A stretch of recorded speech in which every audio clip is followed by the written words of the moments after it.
அம்பளி மாமா வியூவர்ஸ் எல்லாருக்கும் வணக்கம். அடக்கம் 1000 பொன் தரும்னு சொல்லுவாங்க. ஆனால் இந்த கதையில் ஒரு மன்னன் அடங்காமல் கர்வத்தோடு இருக்கா. அவனை யார் அடக்குனாங்க தெரிஞ்சுக்கிறதுக்கு தொடர்ந்து கதையை கேட்போம். கதையோட தலைப்பு புளியப்ப துரை. புளியப்ப துரை ஒரு சின்ன நாட்டோட மன்னன். அவன் ரொம்ப கொடியவன். அவனை மகாபிரபுன்னு துரைன்னு அவனுக்கு பயந்து தான் எல்லாரும் புகழ்ந்தாங்க. இதனால் அவனுக்கு ஒரே கர்வமாக இருந்துச்சு. இப்படி இருக்கிறப்ப இமயமலையில் தவம் செஞ்சுட்டு இருந்த ஒரு யோகி புளியப்பதுரையோட ஊருக்கு வந்தார். ஜனங்க அவரை தரிசித்து பக்தி சிரத்தையோடு வணங்கி வந்தாங்க. அவரும் அவங்களுக்கு அறிவுரைகளெல்லாம் சொன்னார். இது புளியப்பதுரையோட காதுக்கு எட்டுச்சு. கடவுளை பற்றி தான் கொண்டிருக்கிற கருத்துக்கு யோகி நேர்மாறாக சொல்லி வராரு அப்படின்னு புளியப்பதுரை ஒற்றர்கள் மூலமாக தெரிஞ்சுக்கிட்டா. அவன் கடுமையாக கோபப்பட்டு அந்த யோகியை தனக்கு முன்னாடி இழுத்துட்டு வந்து நிறுத்தும்படி தன்னோட வீரர்களுக்கு கட்டளையிட்டான். வீரர்களோ உடனே போய் அந்த யோகியை இழுத்துட்டு வந்து புளியப்பதுரைக்கு முன்னாடி நிறுத்தினாங்க. யோகியை பார்த்ததுமே புளியப்பதுரை தன்னோட கண்களை உருட்டி, நான் யார் தெரியுமா? இந்த நாட்டோட மன்னன், இந்த உலகத்தோட சக்கரவர்த்தி. இந்த நாட்டில் இருக்கிறவங்க எல்லாம் என்னத்தான் கடவுளாக மதிக்கிறாங்க.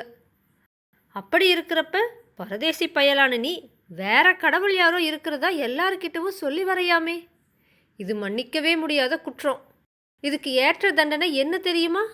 மரண தண்டனை தான் அப்படின்னு சொன்னான். அதை கேட்ட யோகி புன்னகை புரிஞ்சுட்டே, அரசே, உங்ககிட்ட அறிவும் ஆற்றலும் படைச்ச 2 அமைச்சர்கள் இருக்கிறதா கேள்விப்படுறேன். அவங்கக்கிட்ட நான் ஒரு கேள்வியை கேட்குறேன். அவங்களோட பதிலை கேட்டதுக்கப்புறமா நீங்கள் உங்களுடைய தண்டனையை எனக்கு கொடுக்கலாம் அப்படின்னு சொன்னார். புளியப்பதுரையும், இதோ இருக்காங்க என்னுடைய 2 அமைச்சர்களும், உன்னோட கேள்வியை கேளு அப்படின்னு சொன்னான். யோகியோ 3 ஓலைகளில் மண் என்றால் என்ன அப்படின்னு எழுதி அந்த 2 அமைச்சர்கள்கிட்டவும் இன்னொரு மந்திரிக்கிட்டவும் கொடுத்தாரு. ஒரு அமைச்சர் இந்த உலகம் மண்ணால் ஆனது அப்படின்னு சொன்னார். 2வது அமைச்சர் மண் நீரிலிருந்து வேறுபட்டதுன்னு சொன்னார். 3வது மந்திரியோ எல்லா ஜீவராசிகளும் இறந்த பின் மண்ணோடு மண்ணாகிறார்கள்னு சொன்னார். யோகி அப்ப, அரசே, 3 மந்திரிகளும் சர்வசாதாரணமான மண்ணை பற்றின இப்படி மாறுபட்ட கருத்துக்களை தெரிவித்தாங்க. இந்த நிலைமையில் கடவுளை பற்றின சூட்சும விஷயத்தில் கருத்து ஒற்றுமைங்கிறது சாத்தியமா அப்படின்னு கேட்டார். புளியப்பதுரை கொஞ்ச நேரம் யோசிச்சு பார்த்துட்டு சிம்மாசனத்திலிருந்து இறங்கி வந்து யோகியை வணங்கி, மகாத்மாவே, உங்களோட கேள்வி என்னுடைய கண்களை திறந்துருச்சு. என்னுடைய அகம்பாவம் அழிஞ்சுது. என்னை உங்களுடைய சீடனாக ஏற்றுக்குங்க அப்படின்னு சொல்லி அடக்கத்தோடு நின்னான். யோகியும் அவனை ஆசிர்வதித்து அறிவுரைகள் சொல்லிட்டு போனார். அப்பத்திலிருந்து புளியப்பதுரையுடைய கொடுங்கோலாட்சி நல்லாட்சியாக மாறிடுச்சு. புளியப்பதுரைங்கிற இந்த கதை இத்தோடு நிறைவடைஞ்சிருச்சு.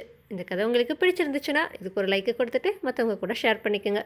நம்ம சேனலை இன்னும் நீங்கள் சப்ஸ்கிரைப் பண்ணலைன்னா மறக்காமல் சப்ஸ்கிரைப் பண்ணிக்கோங்க. மற்றும் ஒரு சுவையான கதையோடு வந்து நான் உங்களை அடுத்த பதிவில் சந்திக்கிறேன்.